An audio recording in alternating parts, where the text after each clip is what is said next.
This is a Bowden saddle tree. It has a 15.5 inch seat. It has a 4 inch cantle. It's 13 inches in width.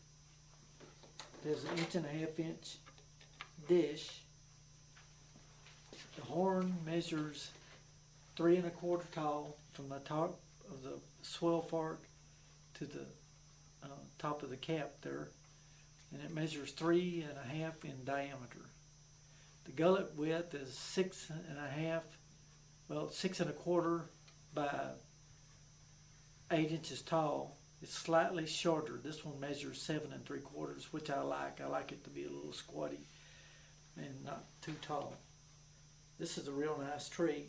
It's made in Anthony, Texas by the Bowden Saddle Tree Company. And the reason I selected this particular tree to show you is it's readily available. You can get this, it's one of their in-stock trees.